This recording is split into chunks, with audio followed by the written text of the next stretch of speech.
थेसलोनिकीहरूलाई पावलको पहिलो पत्र 1 अध्याय। पावल, सिलास र तिमोथीबाट परमेश्वर पिता र प्रभु येशू ख्रिस्टमा थेसलोनिकीहरूको मण्डलीलाई अनुग्रह र शान्ति। हाम्रा प्रार्थनाहरूमा तिमीहरूको निरन्तर स्मरण गर्दै हामी परमेश्वरलाई तिमीहरू सबैका निम्ति धन्यवाद दिन्छौँ।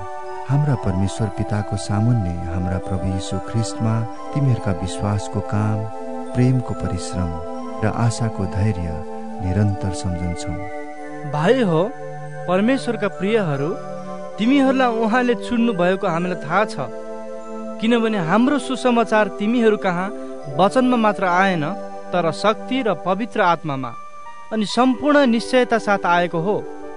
तिमीहरूका माझमा छँदा तिमीहरूकै खातिर हामी कस्ता किसिमका मानिस थियौँ तिमीहरू जान्दछौ। तिमीहरू हाम्रा र प्रभुका अनुकरण गर्ने भयौ, किनकि पवित्र आत्माले दिनुभएको आनन्द साथ तिमीहरूले धेरै कष्टमा वचन ग्रहण गर्यौ, यहाँसम्म कि माकेडोनिया र अखैयामा सबै विश्वासीहरूका माझमा तिमीहरू नमुना बन्यौ। किनकि तिमीहरूद्वारा परमेश्वरको वचन केवल म्याकेडोनिया र अखैयामा मात्र प्रचार गरिएको होइन, तर परमेश्वरमाथिका तिमीहरूको विश्वास प्रत्येक स्थानमा फैलिएको छ र हामीलाई अरू केही भन्नु आवश्यक छैन।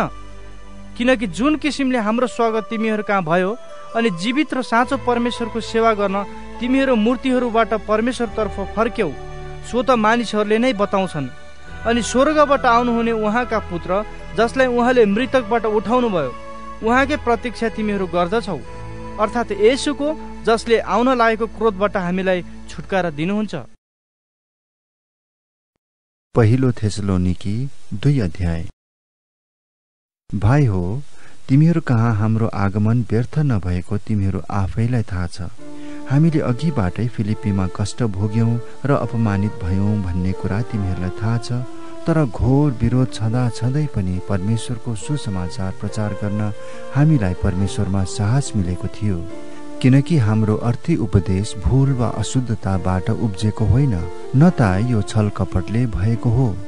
तर जसरी सुसमाचार हाम्रो जिम्मामा सुम्पनका निम्ति परमेश्वरले हामीलाई योग्य ठान्नुभयो, त्यसरी नै मानिसलाई प्रसन्न पार्न होइन, तर हाम्रो हृदय जाँच्नुहुने परमेश्वरलाई प्रसन्न पार्न हामी बोल्दछौँ। तिमीहरूलाई थाहै छ कि हामीले कहिल्यै खुसामदीका कुरा गरेनौँ, न हामी लालचको बहानामा फस्यौँ। यसको साक्षी परमेश्वर हुनुहुन्छ। ख्रिस्टका प्रेरित भएका नाताले हामीले तिमीहरूमाथि अधिकार चलाउन सक्थ्यौँ, तापनि हामीले मानिसहरूबाट आदर खोजेनौँ, न त तिमीहरूबाट न अरू कसैबाट। आफ्ना बालकहरूलाई स्याहार्ने आमा झैँ तिमीहरूका बीचमा हामी कोमल भयौँ। यसैले स्नेहपूर्वक तिमीहरूको चाहना गरेर हामीहरू परमेश्वरको सुसमाचार मात्र होइन, तर हाम्रो प्राण समेत तिमीहरूलाई दिनु तत्पर थियौँ, किनकि तिमीहरू हाम्रा निम्ति अति प्रिय भएका थियौ। किनभने भाइ हो, हाम्रो कष्ट र मेहनतको सम्झना तिमीहरूलाई छ।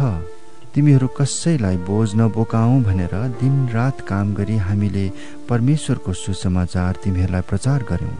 तिमीहरू साक्षी छौ र परमेश्वर पनि कि तिमी विश्वासीहरूका अघि कसरी हाम्रो व्यवहार पवित्र, धार्मिक र निष्कोट थियो।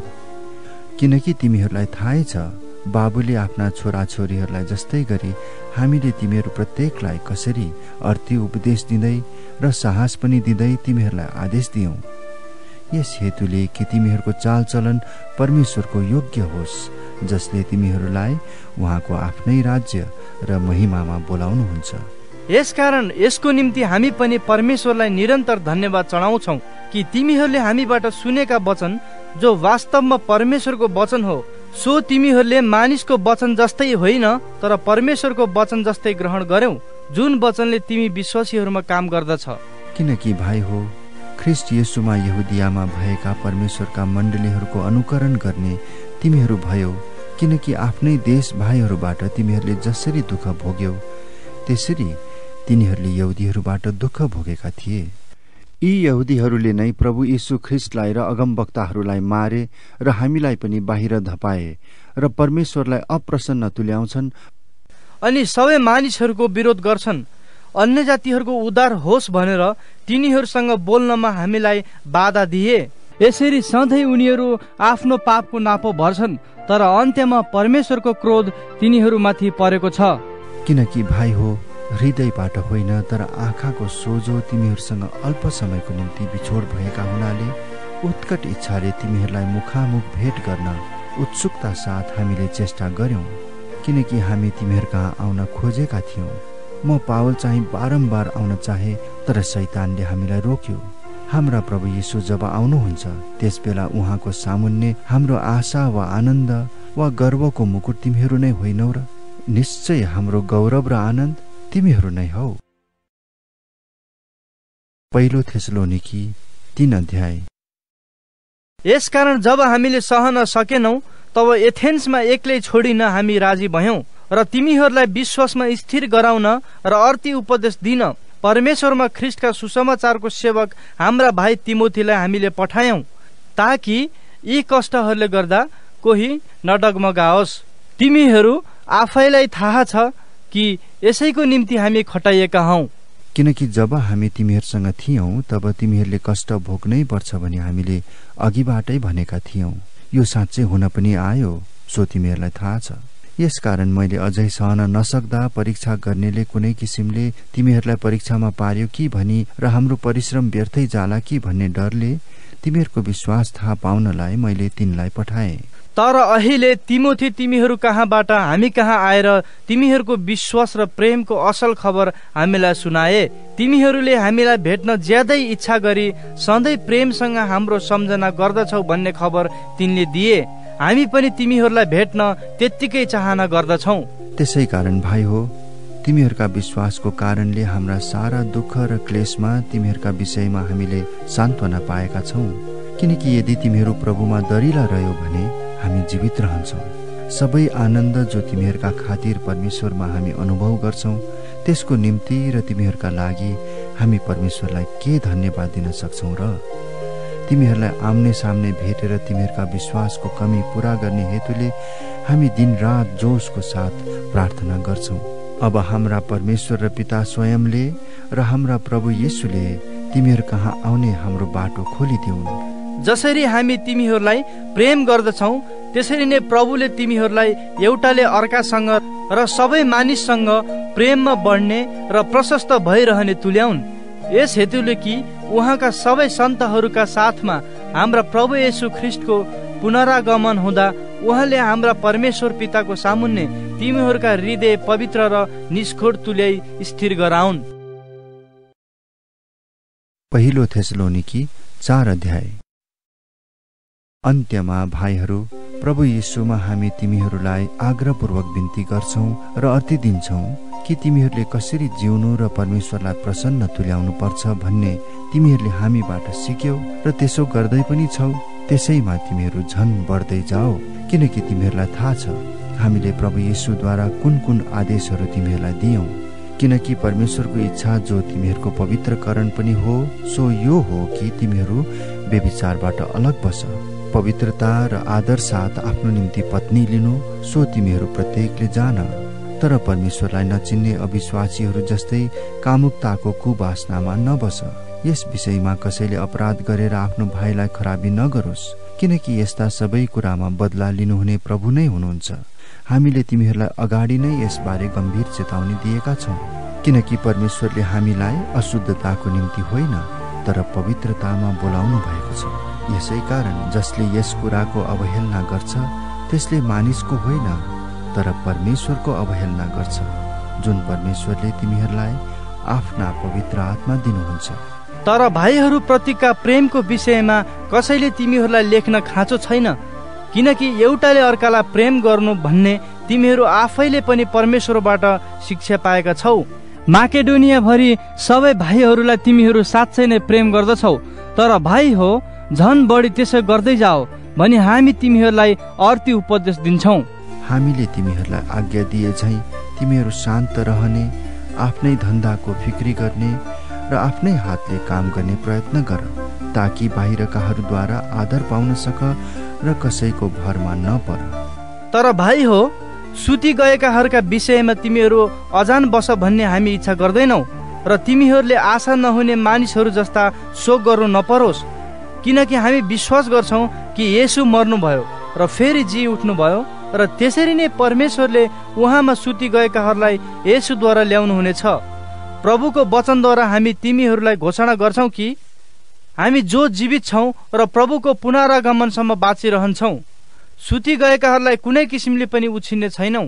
किनकि प्रभु स्वयं हुकुमको गर्जनसित, प्रधान स्वर्गदूतको आवाज र परमेश्वरका तुरहीको स्वरसित स्वर्गबाट ओर्लनु हुनेछ र ख्रिस्टमा मरेकाहरू चाहिँ पहिले बौरी उठ्नेछन्। तब हामी बाँचिरहेका र छोडिएकाहरू प्रभुलाई आकाशमा भेट्न तिनीहरूका साथसाथै बादलमा उठाइ लगिनेछौँ र यसरी हामी सधैँ प्रभुसँग रहनेछौँ। यसै कारण एउटाले अर्कालाई यी वचनहरूले सान्त्वना दियो। पहिलो थेसलोनिकी 5 अध्याय। तर भाइ हो, समय र बेलाको विषयमा तिमीहरूलाई केही लेख्ने आवश्यकता छैन, किनकि तिमीहरू आफै राम्ररी जान्दछौ प्रभुको दिन त रातमा चोर आए झैँ आउनेछ।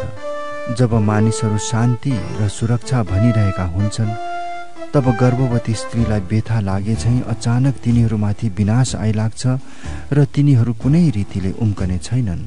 तर भाइ हो, तिमीहरू अन्धकारमा छैनौ, तसर्थ त्यस दिनले तिमीहरूलाई चोरले जस्तै चकित पार्ने छैन, किनकि तिमीहरू सबै ज्योतिका सन्तान र दिनका सन्तान हौ। हामी रातका र अन्धकारका सन्तान होइनौ। यसकारण अरूहरू झैँ हामी नसुतौं, तर जागा बसौं र सचेत हौ। किनकि सुत्नेहरू रातमा सुत्छन् र मद्य पिएर मात्नेहरू रातैमा मात्छन्। तर हामी चाहिँ दिनका हुनाले हामी सचेत होऔं र विश्वास र प्रेमका छातीको पाता र मुक्तिका आशाको टोप लगाऊ।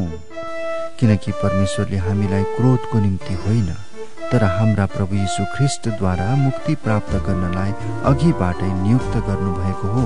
उहाँ हाम्रा निम्ति मर्नुभयो ताकि हामी जागा बसौं वा सुतेका होऔं, हामी सबै उहाँकै साथमा जिउन सकौं।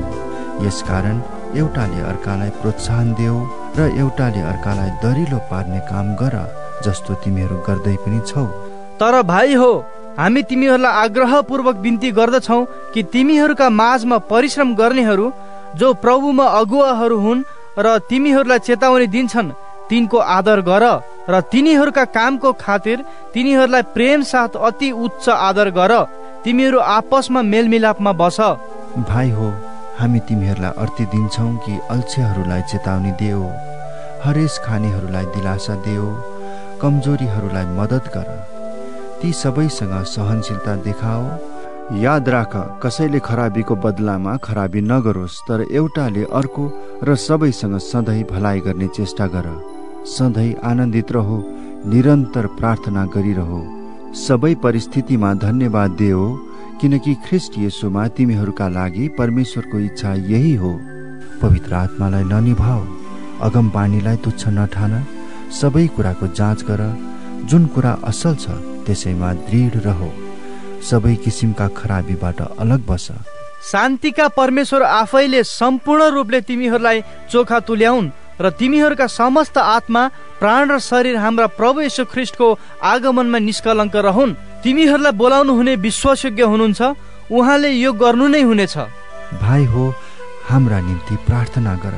सबै भाइहरूलाई पवित्र चुम्बनले अभिवादन गर। म तिमीहरूलाई प्रभुमा अनुरोध गर्दछु कि यो पत्र पढेर सबै भाइहरूलाई सुनाइदेऊ। हाम्रा प्रभु येशू ख्रिस्टको अनुग्रह तिमीहरूमा रहोस्।